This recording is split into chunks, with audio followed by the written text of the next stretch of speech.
Bianche tu amaste bianco, escudi l'uscio al tuo gran sol, avrei non sei, la luce manca, quando tu sei, nasce l'amore.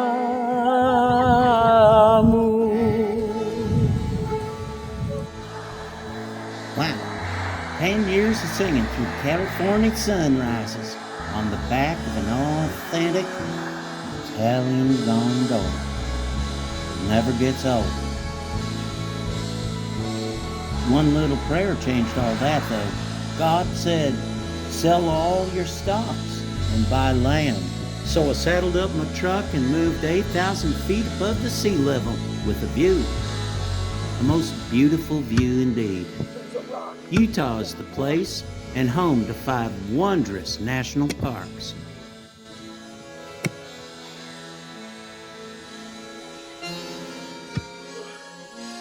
Well, broke the rock, it's cracked. Now, put the pipe down there.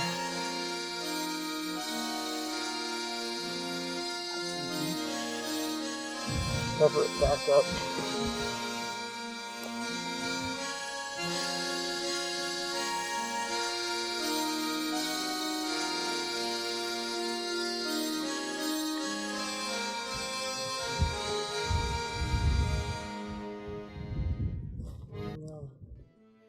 Now we'll just throw this fence around it to kind of keep the erosion from being intensive. Well, part one of this is to see if the smallest itty bitty little drill bit will cut through this or not. Howdy, I'm Judy.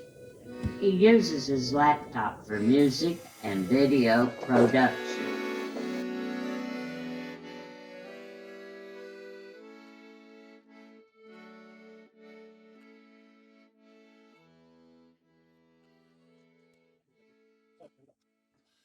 I found PVC pipelining on a home landscape YouTube channel that comes up with design ideas.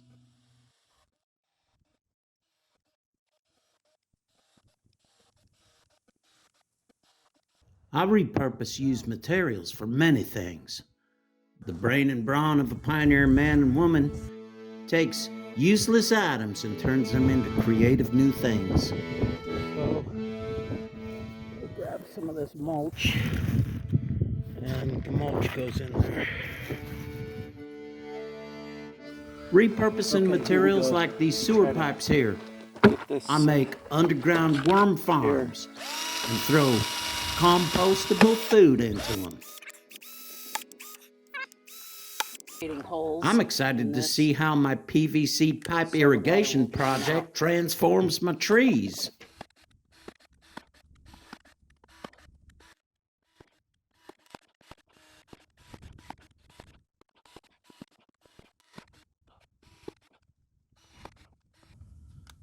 You can see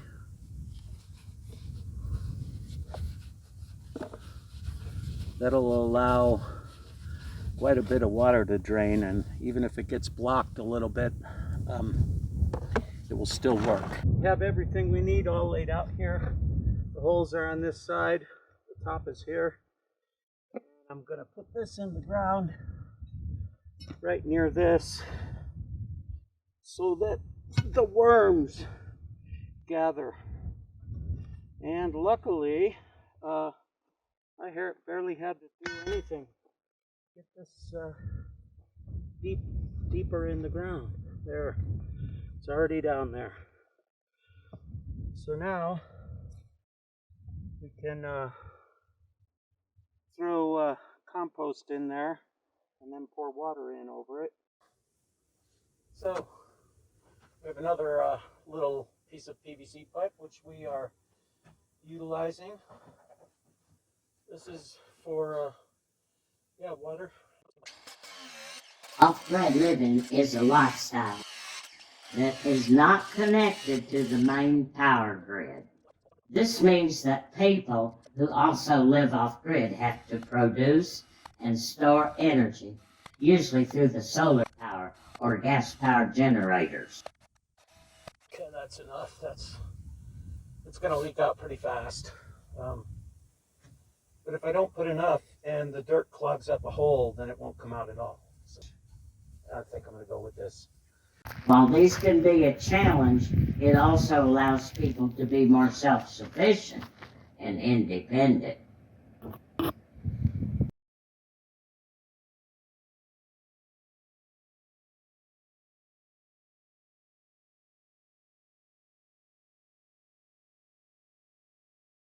So I have a tree right here, and a tree over there, and a tree right under the camera. The thing is, when the water comes down, it comes flowing right through the center here.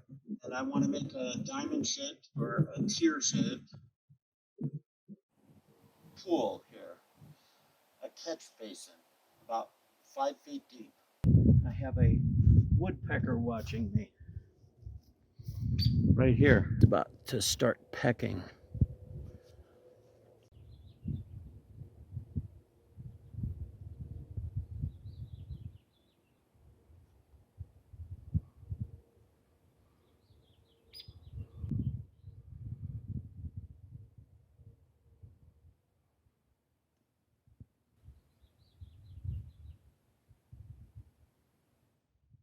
So we had another tree fall, and I gotta move that first, and then I'm gonna start digging a pond.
a Great Basin gopher snake, adult, desert cola.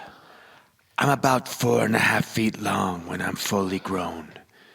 Me, myself, and I, the Great Basin gopher snake, can be found throughout the western United States and grasslands, woodlands, deserts, coastal sage scrub, agricultural land, and riparian lands. Poor me, still stuck in this net. I tried to get out, but the net was cumbersome and somehow finally saw me crawling around in my belly and got me, oh my. A riparian land is the zone or area between land and a river or a stream. Our river is dried up except when there is water shedding from heavy rain or snow melting. This summer, it rained in a record amount, almost every week spring, summer, fall in 2022. So I found it a nice place to come up and go hunting for food. Gopher snakes like myself are great climbers, swimmers, and burrowers. We are amongst the commonly found snakes when hiking or driving along the road. Surprise, we are not dangerous unless provoked. We get nasty and defend ourselves against predators, though. I can elevate and inflate my body and flatten my head into a triangular shape that looks like a rattlesnake. I make a loud hissing noise. Also, we imitate the rattlesnake's rattle by shaking our tails on the ground. However, unlike the very deadly Great Basin rattlesnake, we are not a venomous breed.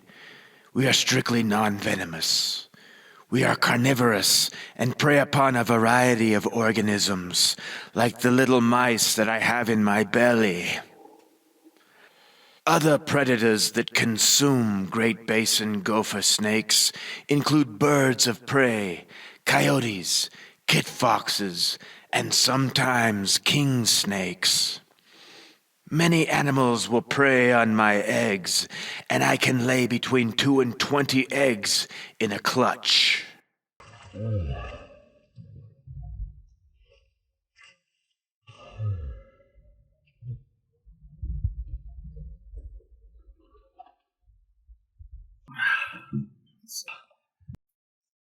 I've got all kinds of dirt on me.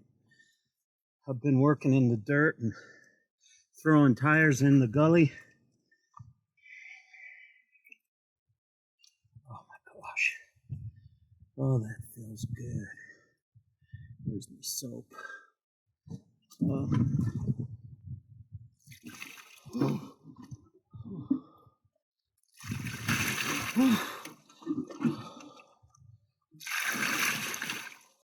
So, got my towel strategically placed like a surfer.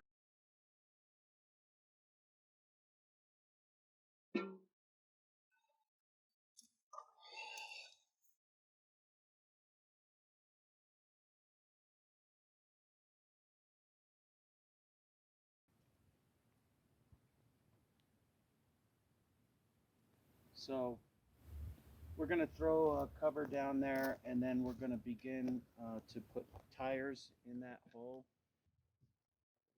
As you can see, this access road is eroding. Americans living off-grid can all call the State Agricultural Secretary for assistance and apply for technical and financial aid too. Here are some options that the United States Department of Agriculture offers under the direction of Emily Fife in Utah. She sent my partners, Ren and Jeremy, to this here location. Jeremy, Ren, and I all drove to the top of the mountain to investigate the possible causes of this here gully erosion. We found the water was crashing down the mountain and hitting this point with 107 pounds of pressure per inch. Then we came down here and came up with some general ideas to plug the gully. We also sent forms by email about the program for financial assistance and technical support. For questions about your concept or project, contact your Natural Resources Conservation Service. Just search for us on the web. I know.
We face many challenges here on Cedar Mountain. Yep, we sure do. Without Starlink satellite internet, we would be sitting ducks for a disaster. Yep, we sure would.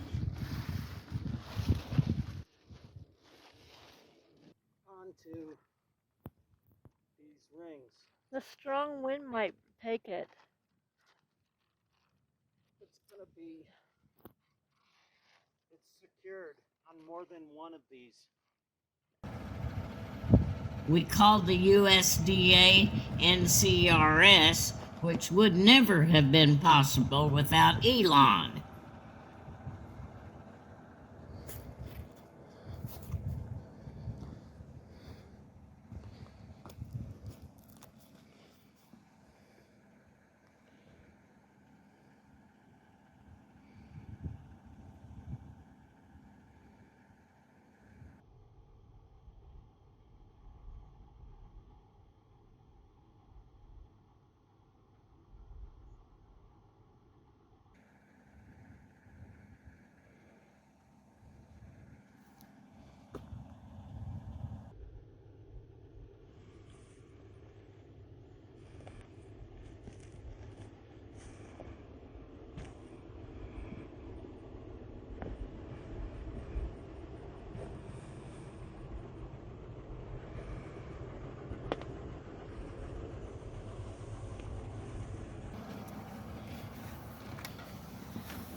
Thank you, Elon.